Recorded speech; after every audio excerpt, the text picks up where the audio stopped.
అందరికీ నమస్కారం. నేను మీ Haripriya. Welcome to my channel. ఇవాల్టి వీడియోలో గాణగాపూర్లో దత్తాత్రేయ స్వామివారి ఆలయానికి వచ్చినప్పుడు ఒకే ఒక్క రోజు సమయంలో మనం ఏమేమి దర్శించాలి అనేవి ఇవాళ క్లియర్ ఇన్ఫర్మేషన్తో తెలుసుకుందాం. భీమా అమరజా సంగమం గురించి, దత్తభిక్ష ఎలా తీసుకోవాలి, అష్టతీర్థాలను ఎలా సేవించాలి, కళ్ళేశ్వర స్వామివారిని ఎలా దర్శించాలి, ఔదుంబర వృక్షం దగ్గర దత్తపారాయణ ఎలా చెయ్యాలి, పల్లకీ సేవను ఎలా పాల్గొవాలి అనే చాలా విషయాల గురించి ఒకే ఒక్కరోజు సమయంలో ఇవన్నీ ఎలా కవర్ చేయాలి, ఎలా ప్లాన్ చేసుకోవాలి అనేవి చాలా డీటెయిల్డ్గా తెలుసుకుందాం. పౌర్ణమి రోజున కానీ, గురువారం రోజున, శని ఆదివారాల రోజుల్లో, పర్వదినాల రోజుల్లో లేదా లాంగ్ వీకెండ్ ఉన్నప్పుడు కానీ ప్లాన్ చేసుకుంటే ఇవన్నీ కూడా ఒకే ఒక్క రోజులో కవర్ చేయలేరు. వీక్ డేస్లో మాత్రమే, అంటే సోమవారం కానీ, మంగళవారం, బుధ, శుక్రవారం ఈ రోజుల్లో ప్లాన్ చేసుకుంటే మీకు ఇవన్నీ కూడా ఒకే ఒక్క రోజుల్లో చూడగలరు. ఏ రోజున వెళ్ళాలి అనుకుంటున్నారో దర్శనానికి, దానికంటే ముందు రోజు గాణగాపూర్లో ముందు రోజు నైట్ వచ్చేసి ఏదైనా రూమ్ తీసుకుని స్టే చేస్తే ఆ నెక్స్ట్ డే మార్నింగ్ 4:30-5 గంటలకల్లా మెయిన్ టెంపుల్కి వచ్చేసేలా చూసుకోండి. అంటే క్యూ లైన్లో నుంచి 4:30-5 గంటలకి క్యూ లైన్లోకి వచ్చేస్తే స్వామివారి దర్శనం అయ్యేసరికి గంటన్నర సమయం అయితే పడుతుంది. ఈ గాణగాపూర్ సిటీ వచ్చేసి కర్ణాటక రాష్ట్రంలోని కాలబురాగి డిస్ట్రిక్ట్లో ఉంది. కాలబురాగి రైల్వే స్టేషన్ నుండి అరౌండ్గా 40 కిలోమీటర్స్ దూరంలో అయితే ఉంది. అయితే నిర్గుణ పాదుకల దర్శనం ఉంటుంది. అది మార్నింగ్ నుండి మధ్యాహ్నం వరకు మాత్రమే ఉంటుంది. తర్వాత పాదుకల్ని తీసేస్తారు. అయితే నేను చెప్పిన ప్రకారంగా సపోజ్ క్యూ లైన్లోకి 5 గంటలకు వెళితే మీకు 6-6:30 కల్లా దర్శనం అయిపోతుంది. మొత్తం చుట్టూ తిరిగి అక్కడ మఠంలో ధ్యానం చేసుకుని కొద్దిసేపు టైం స్పెండ్ చేసేసరికి 7 గంటలు అవుతుంది అనుకుందాం. తర్వాత బయటకు వచ్చేసి బ్రేక్ఫాస్ట్ చేసి మళ్ళీ భీమా అమరజా సంగమం దగ్గరకు చేరుకోండి. ఇక్కడ శ్రీ నృసింహ సరస్వతి స్వామివారు ధ్యానం చేసుకున్న స్థలం ఔదుంబర వృక్షం దగ్గర. ఇక్కడ మీరు దత్తాత్రేయుని అనుగ్రహం కోసం గురు చరిత్ర పారాయణ చేయండి. ఇలా పారాయణ చేసిన తర్వాత భీమా అమరజా సంగమం దగ్గరే అష్టతీర్థాలలో మొదటి 2 తీర్థాలు అక్కడే ఉంటాయి. అంటే అవి ఒకటిది షట్కుల తీర్థం, రెండవ తీర్థం మనోరథ తీర్థం. వీటిల్లో స్నానం చేయండి. మీరు అష్టతీర్థాలకు వెళ్ళగలిగితే ఒకే ఆటో మాట్లాడేసుకుని మిగిలిన 6 తీర్థాలన్నిటిలో కూడా స్నానం చేయవచ్చు. అష్టతీర్థాలు అంటే 8 తీర్థాలు కదా. షట్కుల తీర్థం, మనోరథ తీర్థం, వారణాసి తీర్థం, పాప వినాశన తీర్థం, కోటి తీర్థం, రుద్రపాద తీర్థం, చక్రతీర్థం, మన్మథ తీర్థం. ఈ 8 తీర్థాల గురించి నేను మన ఛానల్లో చాలా డీటెయిల్డ్గా అయితే వీడియో పోస్ట్ చేశానండి. ఆ వీడియో లింక్ డిస్క్రిప్షన్లో ఉంటుంది, ఒకసారి చూడండి. అష్టతీర్థాలలో లాస్ట్ తీర్థమైన మన్మథ తీర్థం, ఈ తీర్థం దగ్గరే కళ్ళేశ్వర స్వామివారి ఆలయం ఉంది. సంగమంలో స్నానం అయిన తర్వాత తప్పకుండా ఈ కళ్ళేశ్వర స్వామి, అంటే ఇక్కడ శివుడు, అమ్మవారు, శనిదేవుడు, ఆంజనేయ స్వామి ఉంటారు. వారిని తప్పకుండా దర్శించుకోవాలి. ఇది కళ్ళేశ్వర స్వామి ఆలయం. ఇక్కడ శని భగవానుడు ఉంటారు.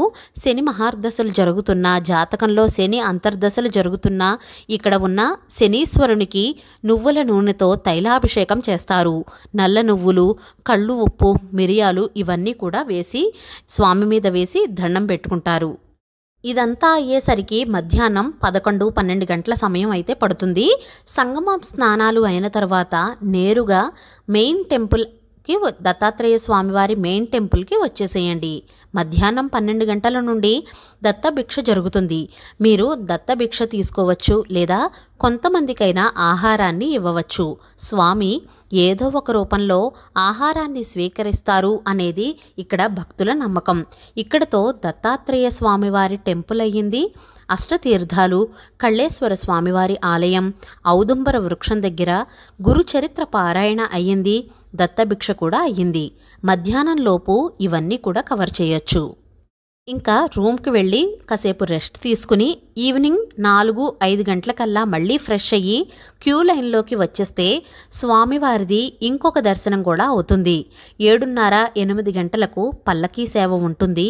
ఎంతో బాగుంటుంది. చూడ్డానికైతే 2 కళ్ళు సరిపోవు. ఒళ్ళు ఒక్కసారిగా పులకరిస్తుంది స్వామివారిని పల్లకీ సేవలో చూసిన వెంటనే. వీటికేవి కూడా మనం టికెట్స్ తీసుకొని అవసరం లేదండి, ఫ్రీగానే దర్శించుకోవచ్చు. మీకు అష్టతీర్థాలను దర్శించుకోవడానికి, స్నానం చేయడానికి మాత్రమే ఆటో ఛార్జెస్ అవుతాయి.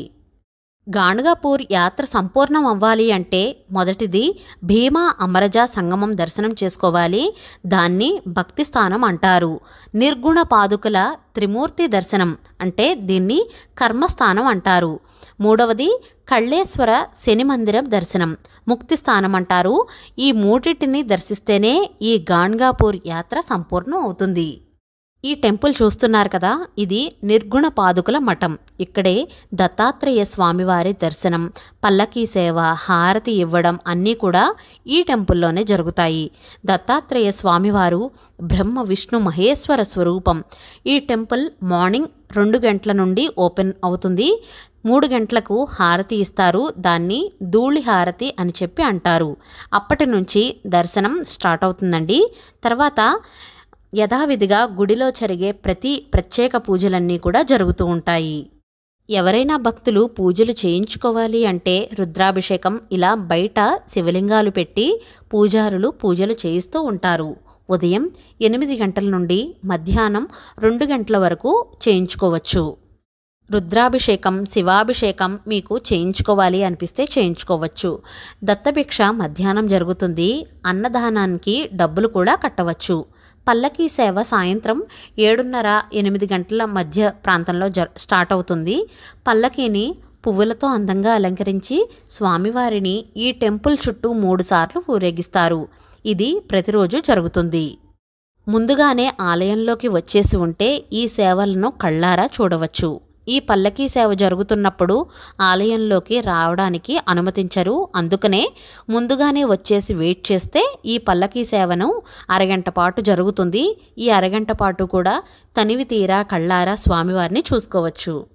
ఈ విధంగా ప్లాన్ చేసుకుంటే ఒకే ఒక్క రోజులో గాణగాపూర్లో దత్తాత్రేయ స్వామివారి నిర్గుణ పాదుకల దర్శనం, అష్టతీర్థాలు, దత్తభిక్ష, కళ్ళేశ్వర శని మందిరం, ఔదంబర వృక్షం దగ్గర గురుచరిత్ర పారాయణ, పల్లకీ సేవ ఇలా ఒకే ఒక్క రోజులో ఇవన్నీ కూడా కరెక్ట్గా ప్లాన్ చేసుకుంటే ఇవన్నీ శుభ్రంగా చూడొచ్చు. మన ఛానల్లో ఆల్రెడీ గాణగాపూర్ దత్తాత్రేయ స్వామివారి గురించి, స్వామివారి అవతారాలు, దెయ్యాలను భూతాలను వదిలించడానికి ఈ క్షేత్రానికే ఎందుకు వస్తారు, అష్టతీర్థాల గురించి చాలా డీటెయిల్డ్గా వీడియో అయితే చేశానండి. ఆ వీడియో లింక్స్ అన్నీ కూడా డిస్క్రిప్షన్లో ఉంటాయి, క్లిక్ చేసి చూడగలరు. ఇవాల్టి వీడియో మీకు నచ్చిందా? ఒకే ఒక్క రోజుల్లో ఎలా ప్లాన్ చేసుకోవాలి అనేది చాలా డీటెయిల్డ్ ఇన్ఫర్మేషన్తో అయితే చెప్పాను అని అనుకుంటున్నాను. మీకు ఇంకా ఏమైనా డౌట్స్ ఉంటే నన్ను కామెంట్ సెక్షన్లో తెలియచేయండి, తప్పకుండా రిప్లై ఇస్తాను. ఇవాల్టి వీడియో మీకు నచ్చినట్లయితే please like, share, subscribe to my channel. మరో సరికొత్త వీడియోతో మళ్ళీ కలుస్తాను. నేను మీ Haripriya. Thank you for watching.